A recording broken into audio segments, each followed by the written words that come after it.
Dobrodošli v Vis-a-Vis, v rubriki Vis-a-Vis, kjer se tele naši lepi kleti pogovarjam z znanimi Slovenkami in Slovenci o stvareh, ki me zelo zanimajo. Nocoj je z menoj ena in edina Lucija Čirović. Dobrodošla. Hvala, ker si me povabil. Z največjim veseljem. Mi smo včasih hodili na pizzerijo, ko se je tako imenovala. Kako? Ja, tako, kot tvoja oddaja, in smo to rekli Vis-a-Vis, Vis-a-Vis. Gremo Vis-a-Vis. Vis. Zanima, še kakšna rubrika, kaj je še takšnih izrazov? Tet a tet, se pravi glava ob glavi, a ni? Aha. Tudi ena podobna. Iz oči v oči, vis-a-vis. Tako, glavno. Kaj se kaj dogaja v tvojem življenju trenutno? Trenutno se največ ukvarjam s kolegom Boštjanom Štormanom, ki imava gledališče iz Desnega žepka, ki se dogaja za otroke. Dobro. Sva prevzela vodenje ene, mi temu rečemo mini šola nastopanja za invalide. Dobro. Tako da se bliža nam produkcija, s temu reče, neka taka, verjetno poznaš izraz, napolnarjena zadeva.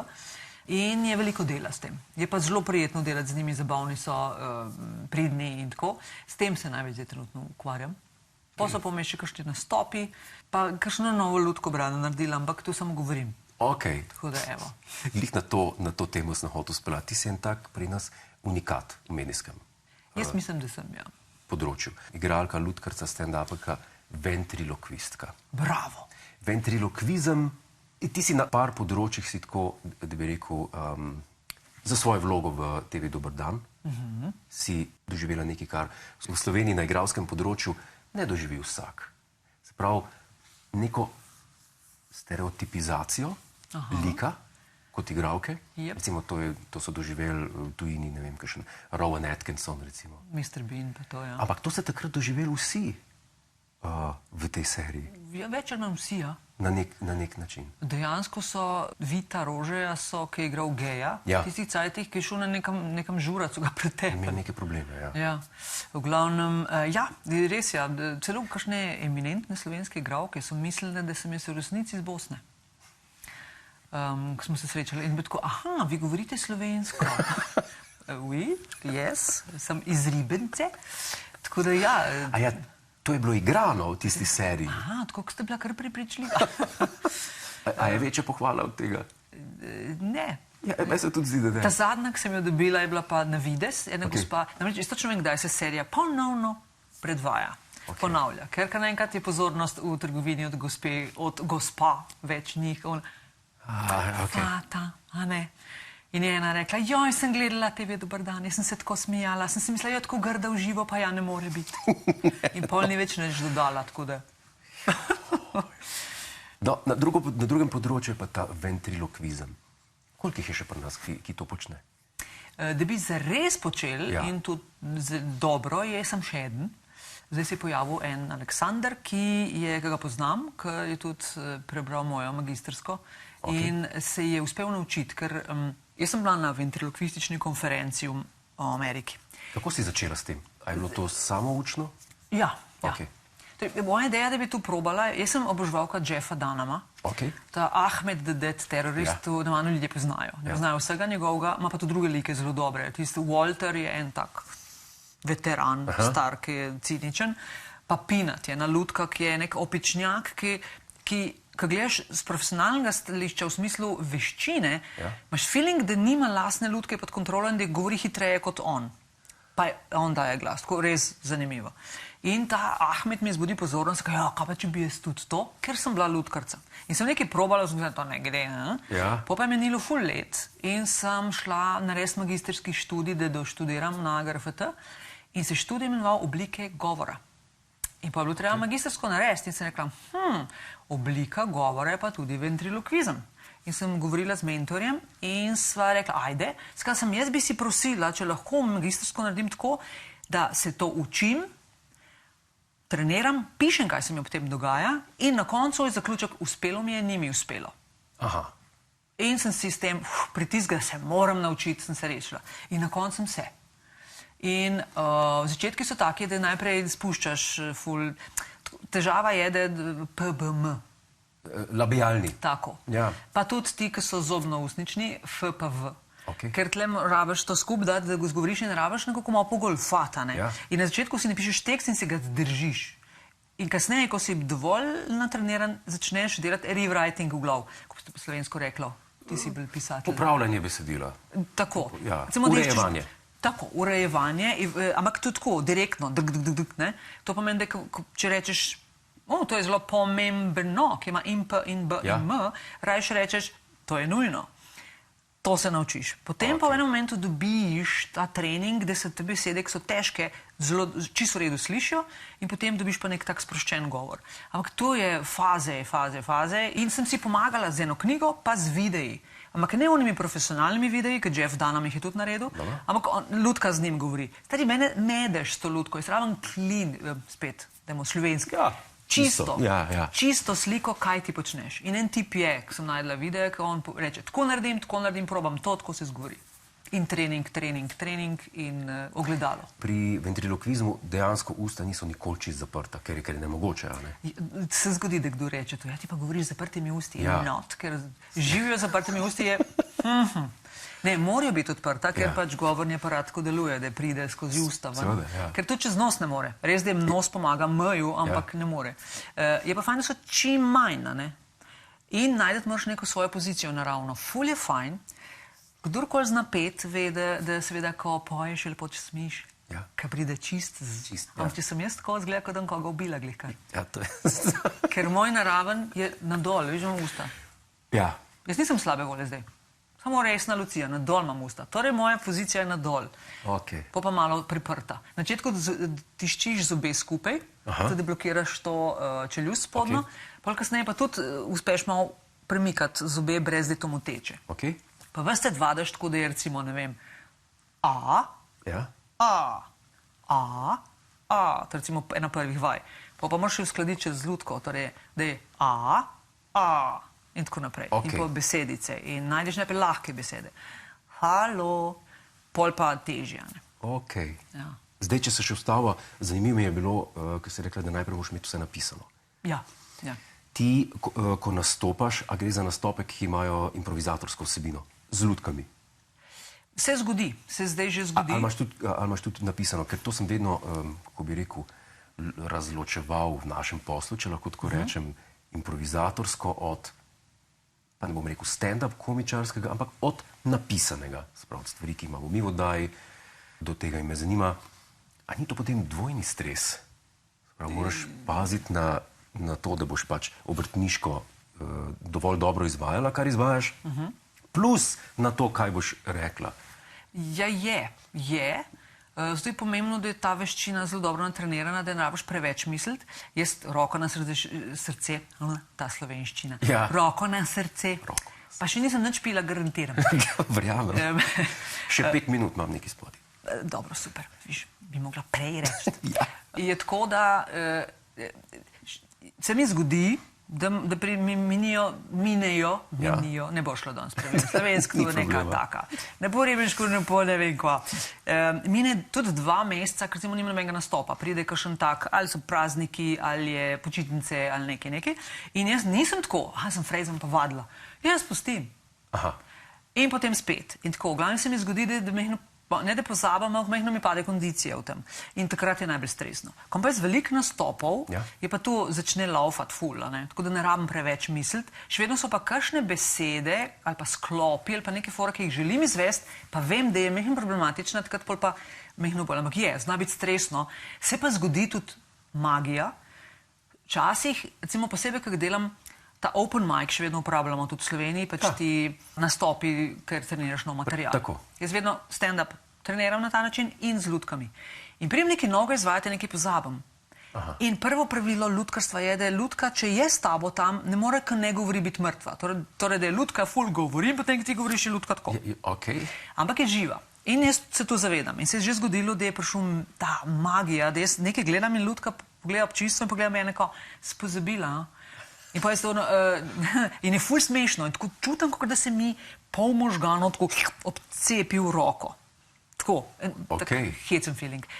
Zelo zabavno bo z mano, ko v kakšni domu za ostarele, jaz ti povem. Ko bo vse to tolklo ven, pa nam vedela od kje. Kdo zdaj govori? Lucija, kdo zdaj to govori? Tako da je, zna biti naporno, je pa super, ko se nek fajn moment zgodi, ker doskrat je Se veš, tudi sam pri nastopih rečeš, dobra fora, hop, in jo dajmo pol v nastop. To je res. Ker vsega ne moreš napisati, ne?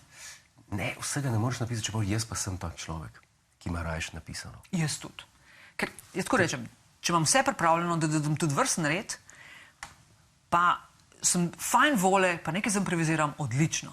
Če pa nisem, pol se pa tega držim, zaradi tega, ker vem, da je to nek rdeča nit, nek varnost, da nam se čisto zgubila, ker tudi se pa skozi zgubljaš in si ono, ker najprej je že tako, malo sem se zmedla, pa tako, pa če se skusi, to že, da ljudje čakajo. Act zase. Ja, lahko ples, se zgodi nekaj, ne. Kako dolgo si se iskala, da si našla to, kar počneš zdaj v življenju, ali si vedela že od nekdaj? Z idejo o nekem nastopanju sem imela v osnovni šoli, kar nekrat mi je tako, kaj če bi jaz šla v gledališki krožek. Pri kolikih letih? Ne, 4. razred, 5.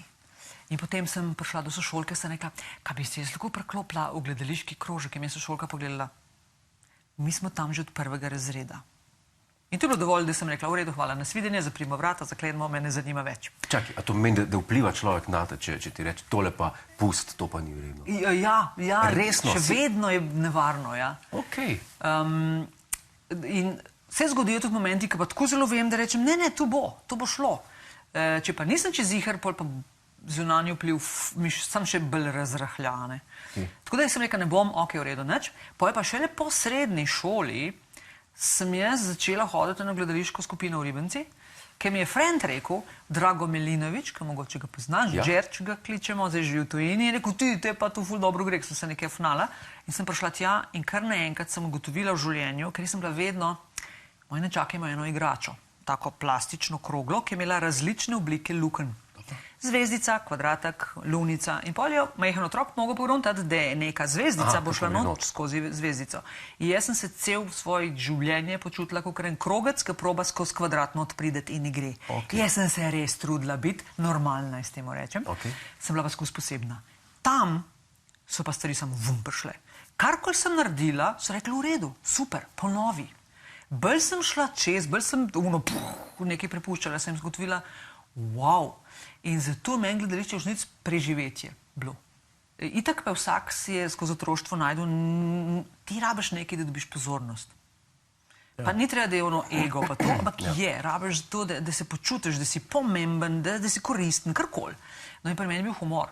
Ko sem jaz začela se afnat, sem imel tudi si čudno, ampak pa so se začeli smejati. In kar naenkrat je bilo to zabavno z mano biti v družbi. In ful sem veliko grimas delala, in vse tu je šlo v Fato.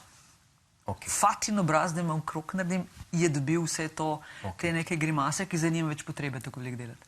Tako da meni gledališče je predstavljalo life, nekaj, kar mi je dalo en tak končno temelj, da sem najdla nekaj, da sem uspela graditi gor. Se pravi, temu se reče, mislim, da spet ne vem po slovensko izrazam, pa po angleško se reče to character acting. Ja. Igranje prav likov. Tako. Metodnih likov. Tako, ja. Ne tako kot hollywoodski igralci, ne, znani današnji, ne vem, gledaš enega Brada Pitta v vseh filmih. Tako. Se pravi, tebe je bolj igranje karakterjev. Je bil poleg te Fate, ki je šlo vse v ta lik, se rekla, še kakšen lik, na katerem si takrat delala? Takšne veličine, oziroma tako razpoznavnega karakterja. Ne, noben lik več ni prišel. Fata je tako se poklopila in z mano kot mano, z pojavo, kako je funkcionirala, kako sem jaz dala njej, kaj so oni nastavili za Fato, kaj sem jaz dodala, to je bilo tako, da je noben lik vedno do konca življenja na opovozu več tega. To sem že sprejela, nekaj cajta sem bila tako malo. In se nekaj trudila, pa sem govorila, ne, pust. Ker Fata mi je pa dala dodatno samozavest, da sem pol upala čisto v to potiti. Ker so mes nehala pot. Sem šla pol vzgojiteljica bom, pa tako. Pa je TV dober dan prišel, pa sem gotovila v enem momentu, ki se pol začnem sama sabo pogovarjati. Cija Čirović, od česa ti živiš? Od česa ti živiš, kaj ti je bilo več kot pol leta, če ne 1 leto že? A od tega, ko boš v vrtcu delala ali ko nastopaš? In pa v resnici pa nastopam. In pa sem šla all in. Tu mi gledališče pomeni. Sem ne vem, sem odgovorila na vprašanje. Ja, v bistvu, mislim, v igralskem poklicu ljudje živijo pri nas od igralskega, za razliko od glasbenega. Tam je drugačne. Tam, če bila glasbenica, verjetno bi, ali bi tudi v primeru, da bi bila glasbenica, bi rekla, od česa ti živiš. Ker glasbeni posel se mi zdi malo bolj nestabilen v primerjavi z gledališkim igralcem. Ampak se ti zdi, zaradi tega, ker ne vem, jaz več kot na koncu imam pa največ izkušenj s tem stand-up nastopanjem, ker ni čist gledališko, malo drugače in ni tu, da priješ pa kar ponoviš se, ampak je pač moraš malo prilagajati. Recimo izkušnja iz začetka karijere, ko smo šli, ko greš posod nastopati, sam da nastopaš, ko si šel, pa si nastopal na 20-letnici enega trgovskega centra na hodniku. Se mi je pa zdelo, da je lažje, če si glasbenik. Ti imaš tam dringi, ljudje pridejo mimo, malo se zaguncijo, grejo, dringi, narejen. Ti pa tam hočeš govoriti in stare mame se sprašujejo, kaj če je krompir v akciji in grejo mimo. In se mi je zdelo to ful težje, zato zanimivo, da praviš, da glasbenik. Tukaj se bom pa zelo strinjal s teboj, ker jaz sem kariero začel s Sašotom Hribarjem.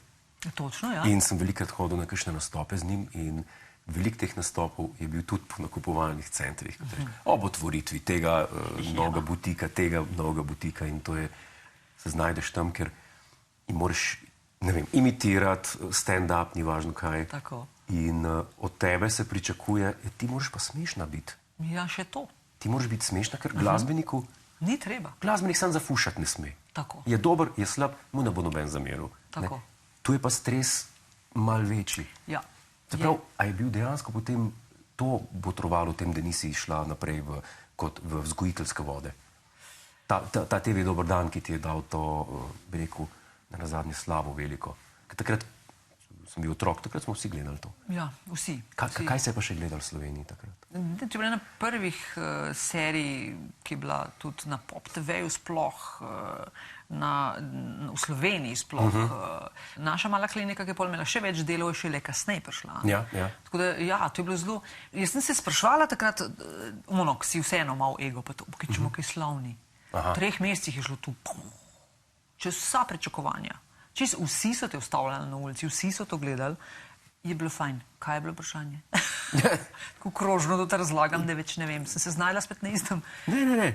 Vprašanje je bilo to, kako ti je dejansko potem pomagal v nadaljevanju kariere. Pogum pa izkušnje so bile, zaradi tega, ker jaz sem vseeno tak, ko pravijo, da lahko greš ti z majhnega mesta, majhno mesto ne gre iz tebe. Jaz sem z Ribence, ne. Sicer sem z centra Ribence, ampak to je tako, veš, kaj bodo drugi rekli, pomembno. Pa tako, veš, drž se dol, malo obnašaj se, po šoli si službo najdeš, pa družino narediš, pa tako, te klasične slovenske. Brez ekscesov. Tako, pridna. In sem tudi bila taka, da sem tako malo ne samozavestna. Tudi, ko sem prišla v vrtec na prakso, jaz nikoli nisem šla do otrok. Kako ste kaj? Jaz sem se usedla v en kot in sem nekaj počela. In pa so otroci. To je ona, kaj tle počne. In so prišli in potem sta dva in sem, boš ti to, in pa sem jaz dobila. In tako, to je bil, nisem jaz tako kao taram, ampak pustim, da k meni pridejo stvari, sem pa reaktivna. Tu pa je. Če boš to, jaz sem vedno za. In mi je dala fata možnost, da sem jaz kar nekrat, sebi Kondi Pižor mi je ful pomagal pri tem. Najprej serija, vsi so me poznali, pa je Kondi rekel, ti nastopala z mano, v živo. In je on prišel in pazi, on je imel ful nekaj tekstov, pa ono, pa tretje, pa četvrto, humorist. Vsem sem prišla, sem grdo pogledala, pa so vsi umirali od smeha. To je toliko dobro zaledje za nekoga, ki nima čisto samozavesti, da si pol upaš iti še dlje. Pa sem začela pa govoriti, pa ono, pa sem začela sama nastopati, pa tako. In to mi je dala fata. In to sem videla, da mi gre in da je odziv in ko pravi, kako priješ stand-up, pa 5 minut, pa to. Pa meni je bilo čisto drugače. Sem prišla, pa je bilo takoj 20. Potem sem prišla po stand-up, je bilo pa, da je sem prišla spet čisto po drugi poti in sem mogla tudi drugače. So me poznali, niso vedeli, kaj pričakovati od mene. Tako da so ene zanimive poti, ki pa se jih ne ustrašam, pa kar grem, pa kar bo. Zdaj, bila si tudi na tej ventriloquistični konferenci v Las Vegasu? Ne, v Cincinnatiju. V Cincinnatiju. A te kdaj mikala karijera v Ameriki, v tujini? Nikoli. Ker spet to, jaz pa v tujina. Jaz se spomnim na začetku stand-upa, ker sem imela par ful dobrih nastopov, so rekla, bi šla ti kaj v tujino? Sem bila zakova. Sploh nisem pomišljala na to. Tako da ne. Nisem nikoli. Sem pa videla, kaj počnejo tam in je dejstvo, da je to ful bolj razvito v Ameriki. več jih je in tudi imajo že take rešitve, da si tako upravčeljusti pade dol in je fajn. Fajn pet. Še eno, najprej si ti čuden z ljudka, boš pa tja pa je 500 ljudi čudni, ki se z ljudkami sprehajajo tako, the best. Tudi v stand-upu, tam sem bil v Los Angelesu leta nazaj. Točno, ti si šel v tujino, ne? Ja, in tam se kar naenkrat znajdeš, recimo kot pri nas, ko so stand-up večeri, pa niso vsak dan. Ne. Tudi v Ljubljani niso vsak dan. Pa je najbolj razvito mesto v tem delu Evrope. Šikar, ja. Malo sem nesramen. Ampak tam je pa dejansko vsak dan, ne samo v enem klubu, ampak ta njihov line-up ni 5 komikov, kot pri nas, ampak je 20 na večer. In potem si človek misli, to pa je, pa ne bom niti rekel konkurenca, ampak neugodna situacija za nekoga, ki... In tam sem spoznal tega enega stand-up komika, Chris D'Elia mu je bilo ime. Aha, vem, kjer je. No, tak je bil tudi v nekem sitcomu potem na NBC. In on je bil, ker sem takrat šel na ogled vseh teh stand-up klubov, on je obredil vse stand-up klube večje na večer. Je, ne, tudi sem slišala, da se gre... Ja, iz enega v druga. Zato sem te to vprašal, če bi se kdaj podala tako za tujino, v tako, kako bi rekel, izčrpljujoč način dela, kot je stand-up komedija v Ameriki. To bi bilo zelo zanimivo. Mislim, ne bi bila nič proti, če bi bilo obdobje, ko bi mi posvetila, magar samo en teden, ampak tako, da bi imela nek material, ki ga moram sprobati, pa da grem res dejansko v enem večeru bam. To je tako, mislim, nekaj mora se zgoditi. Dejansko se mora zgoditi, se stvari morajo postaviti, da biš res trdo kožo, ne? Ne bi bila nič proti. Ne vem pa, če zmorem tako živeti, ker že tako sem jaz ves cajt medem občinstvo izpravim. Igrala Fato, ne poslušam južnega komanda. Nastopila s Kondijem, ne poslušam narodno zabavno, ne pa čisto narodno zabavno. Delam stand-up, imam še ljudke zraven. Bila bi znana, pa ne bi bila znana. Bi ful nastopala, pa ne bi ful nastopala. Tako da tukaj imam, si zaslužim. Lucija Čirović neopredeljena. Tako. Jaz sem tako nasrkala, če vojna, jaz ti povem. Bi pa ne bi. Tako, kaj se razumem. Vedno sem mehno nagnjena k eni plati, ampak razumem pa vse, od kje pride. In potem ti nevrščeni na koncu nasrkajo. A veš, v vojni, ona kao. Ona ni naša, ona tudi ne pa. Iz obeh strani. Najlepša hvala, da si bila naša gostja. Želim ti srečo še naprej v vseh teh projektih. In komaj čakamo, da vidimo spet kaj novega od tebe. Hvala za povabilo in tudi tebi. Upam, da priješ še kdaj. Z veseljem. Hej, preden greš, klikni tukaj in se naroči na naš YouTube kanal. Imamo pa tudi TikTok, Instagram in Facebook, tako da le urno.